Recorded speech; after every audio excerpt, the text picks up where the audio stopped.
The following program is presented by the Rosicrucian Order, a worldwide educational, cultural, and fraternal organization with its headquarters located in San Jose, California. Today, Edward Lee, Director of the Instruction Department, is in conference with Burnham Schaa, Supreme Treasurer of the Rosicrucian Order, and former curator of the Egyptian Museum. The topic is the historical development of the museum and the Rosicrucian emphasis on ancient Egyptian architecture and culture. Let's look in on their discussion.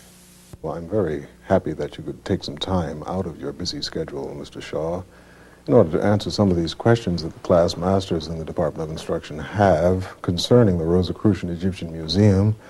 And we thought perhaps you, as a former curator, would be best able to elaborate upon these issues. Well, I would be more than happy to do that, Mr. Lee. I know that many members do have questions pertaining to the museum, and I have an opportunity at times out in the field at open forums to answer some of these questions, but I would love to elaborate at this time also. Oh, good, good. Well, the first question is right on top here. The member asks, how long have we had the museum, and how did the collection get started?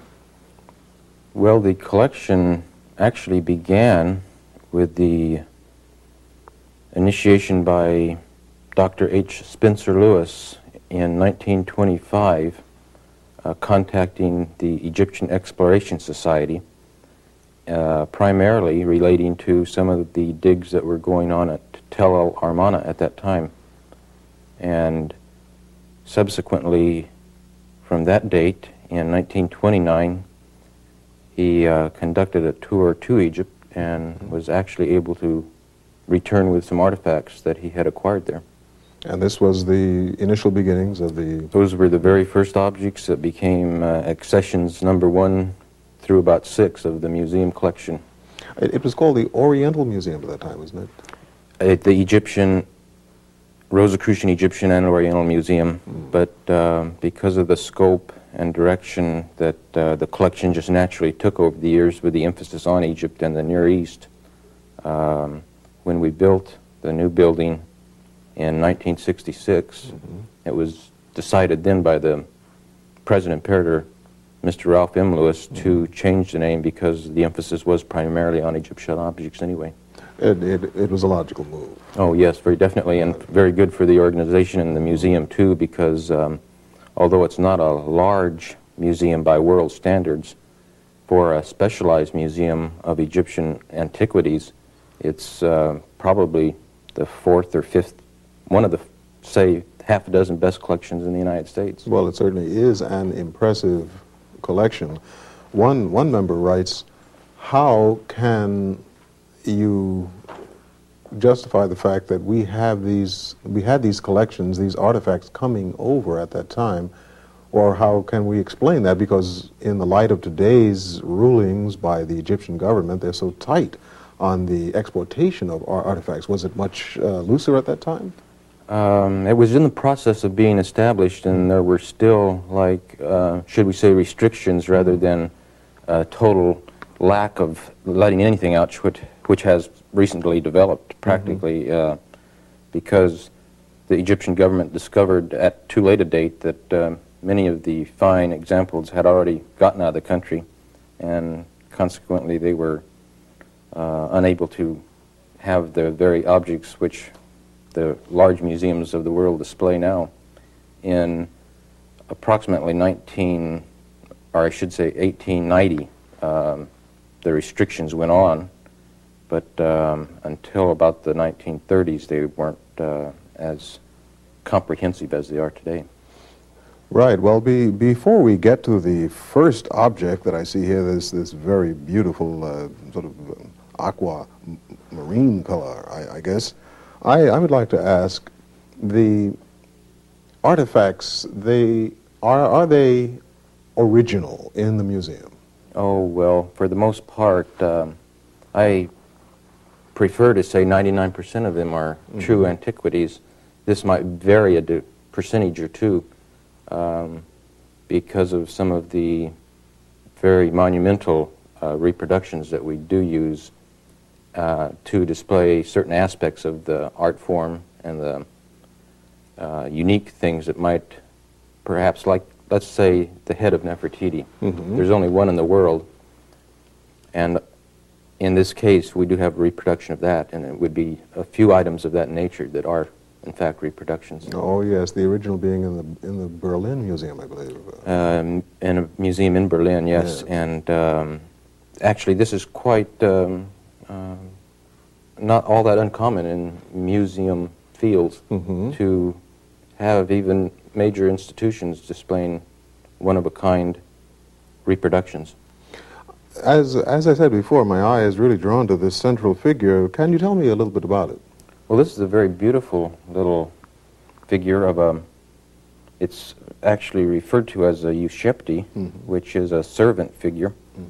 It is in the posture of an Osiris mummy form, which was quite common for these objects to be molded in. He's carrying in each hand tools, which represent the fact that he would be, in all probability,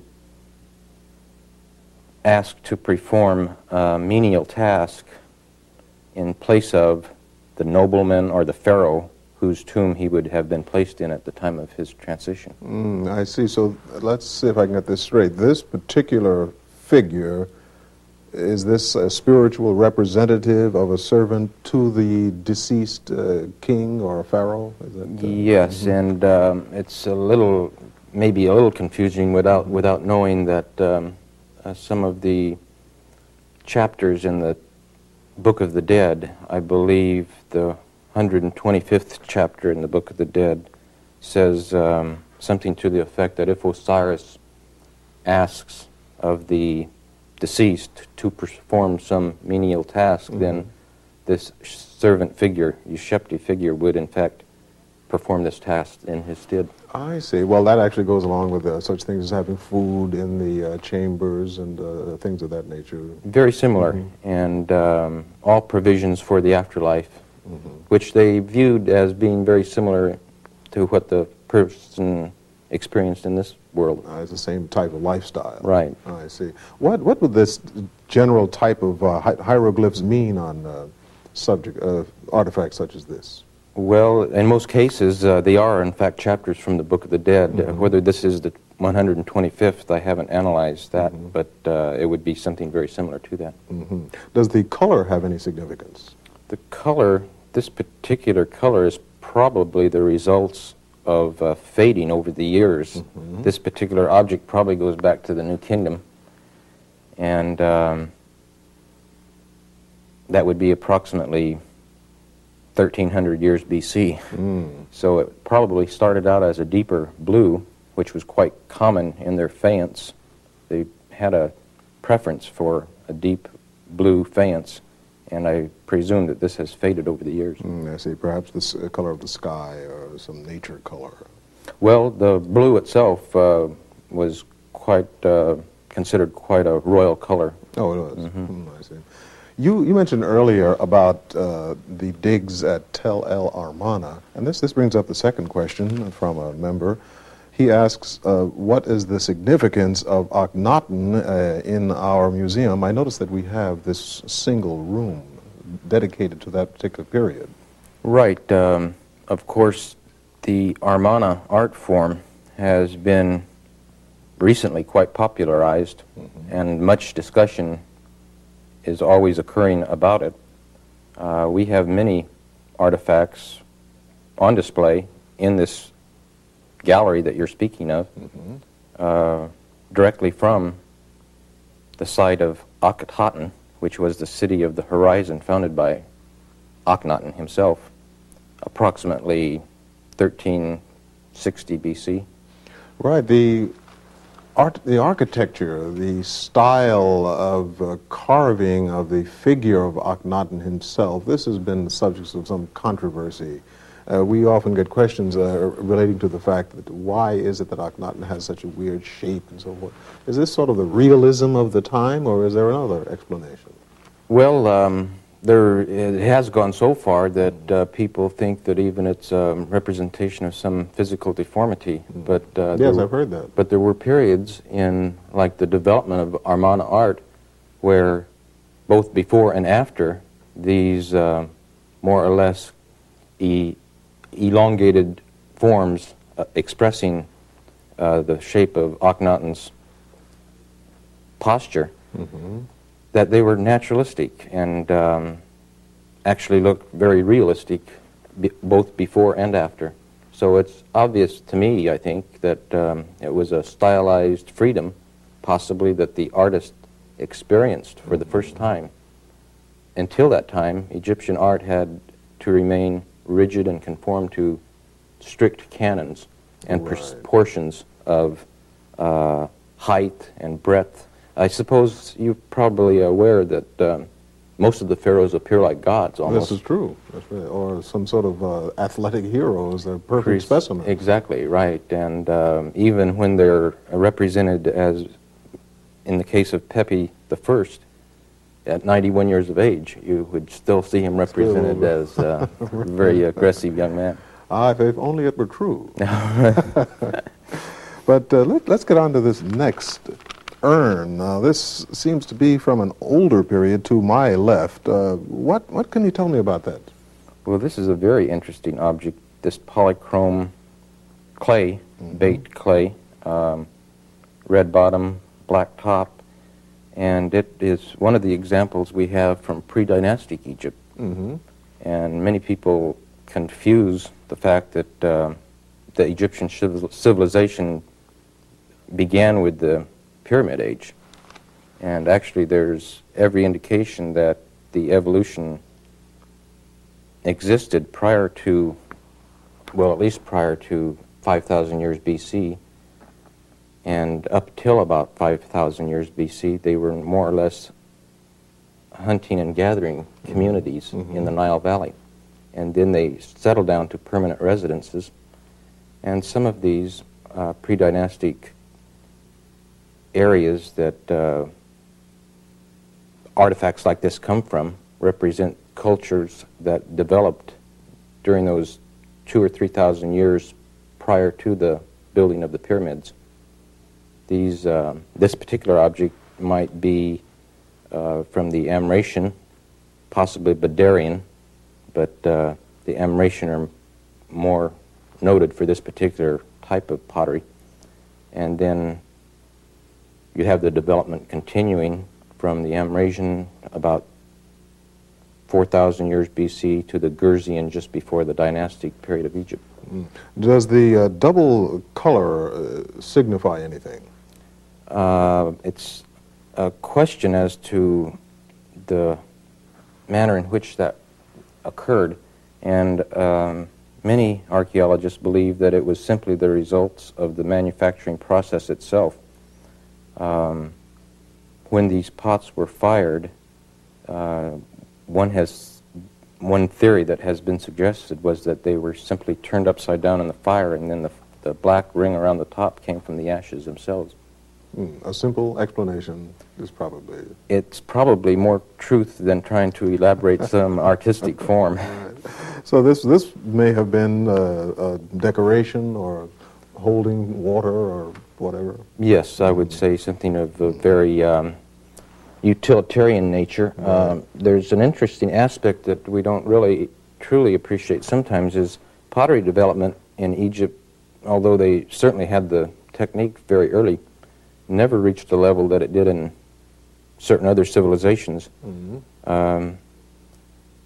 Mycenaean pottery, for example, is very elaborate and very ornate, and the reason why it never really achieved that level in Egypt is simply because they preferred working in more durable material. And rather than make containers out of pottery, they would prefer to make them out of diorite or alabaster or something of that nature. Very much more difficult to work with. I would imagine so, but also more significant the fact that they were able to do that. Oh yes, the ability to work in those hard materials is not only a great undertaking, but a very time-consuming thing. But it all had to do with their idea of preserving things for immortality in the afterworld. So before I leave that, I just want to make sure that I understand correctly. Now, you're talking about with this particular pottery, perhaps from the Badarian period, at least 2,000 years prior to the beginnings of the Pyramid Age. Right. To give you a brief rundown of that, say the Badarian culture represented 4,000 years BC, then the Amratian, Gurzian would bring us up to about 3,000 years BC, maybe 3,200, and then the unification of Upper and Lower Egypt occurred, and then the first dynasties, 1 through 3, took place where all of the traditional organizations were established, the plowing of the fields, the predictability of the Nile, being able to determine when exactly was the right time to plant crops. All of this thing developed in these early dynasties, and then right after that we have the Pyramid Age developing. Well, that in itself is a fascinating subject, and I'd really like to get into that. But, unfortunately, I know you have a limited amount of time, and I did want to get to one specific question that's been on my desk for a few days, and the question is, how is the museum funded? The museum over the years has been funded primarily by the Rosicrucian organization. We do, of course, receive donations from the visitors, but these represent such a small percentage that they don't go anywhere near accommodating the expenses. So for the most part, it's a donation by the Rosicrucian Order that maintains the museum, and we like to think of this insofar as it's our contribution to the local community that the organization's headquarters is in San Jose. And quite a contribution it is. 500,000 visitors. Oh, very much so. Greatly appreciated by, I'd say, all of the leaders of the community.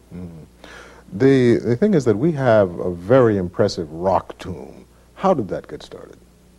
Well, this was the ingenious, creative idea of our president imperator, Ralph M. Lewis, when the new museum was built in 1966, due to his vast experience with Egypt, traveling in Egypt. He wanted to create something unique, and when we built the museum, he arranged to design a rock tomb predicated on a site in Egypt known as Beni Hassan, and to develop a replica of that as close as possible. We sent camera teams over there, did a lot of photographic work, brought all that material back to San Jose, and then out of a combination of a number of tombs in that specific site, built this rock tomb as close to the originals as we could. So it was taken from photographs of... Photographs and slides, and then the artwork was photographed in Egypt, brought back here, projected on a wall, and then artists traced it in as exactly as they could to the original, in color and in proportion. Magnificent achievement. It's a beautiful place to visit. It certainly is. It's one of our major attractions in the museum, too. Yes, yes. I might add, too, that many school groups come to the museum. And, of course, everyone that comes has to visit the rock tomb. Yes, and I've noticed there's a feeling down there also. Is the temperature regulated, or is it just my imagination? No, it's kind of humidity is controlled, and it almost gives you the same atmosphere as being in the rock tombs in Egypt. Wonderful place, wonderful thing. Let's get on to this third artifact on your right. Now, this apparently is a step forward in expertise in pottery making. Can you tell me something about this? Well, yes. In fact, this is glassware, and it points out the fact that Egypt was the first to, in so many areas, for instance, perhaps 1,500 years BC, they were in the manufacturing of a glass of this quality.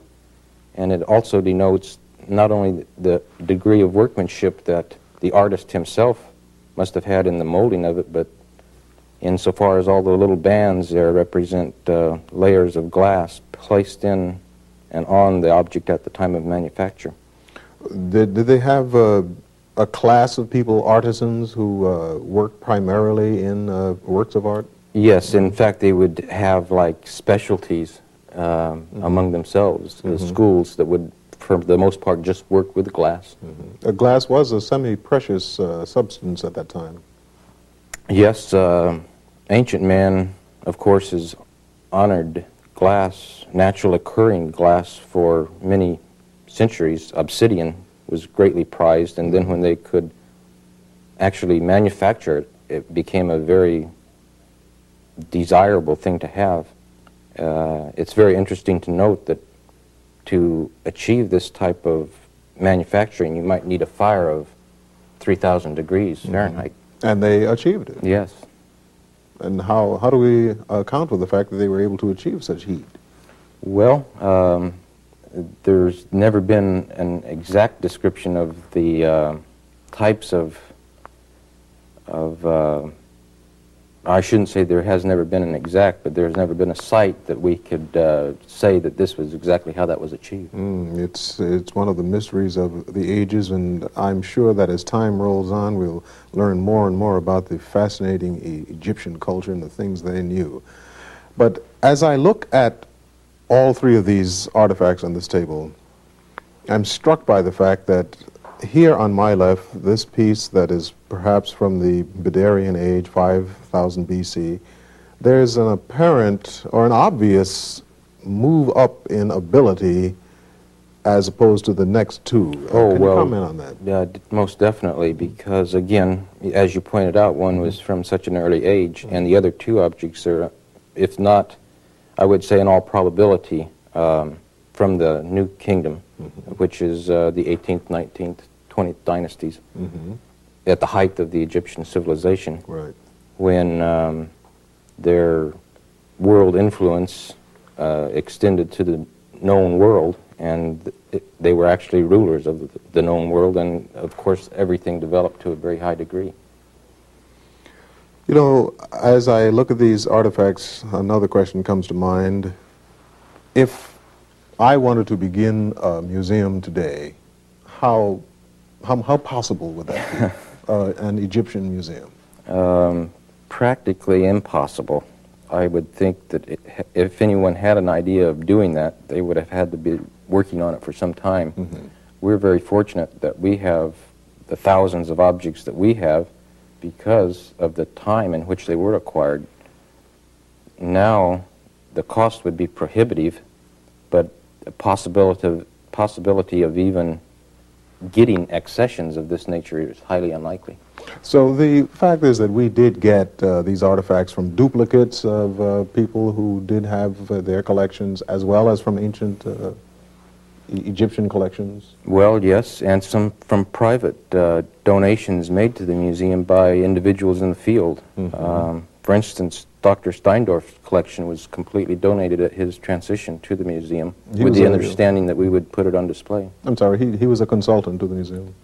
Dr. Steindorf was responsible for the original classification of the museum. We still use consultants, I imagine. Oh yes, ever since we have had a proper museum building, the original collection was, of course, originally displayed next to Dr. Lewis's office in the administration building, just with a few objects in display cases. But as the collection grew and we actually built a museum to house the collection, we've always had a consulting Egyptologist. Mr. Schaa, I know you have another appointment, and we haven't even touched the surface on some of these other fascinating subjects.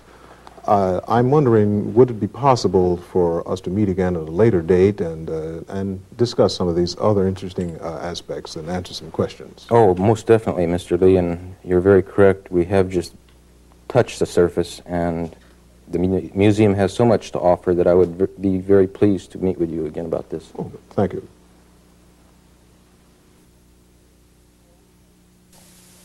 We hope that this brief program will encourage you to visit this beautiful museum and to enjoy the many other artifacts on display. The Egyptian Museum is another cultural contribution of the Rosicrucian Order. The Rosicrucians are a non-profit, non-sectarian, educational and fraternal organization with headquarters located in San Jose, California.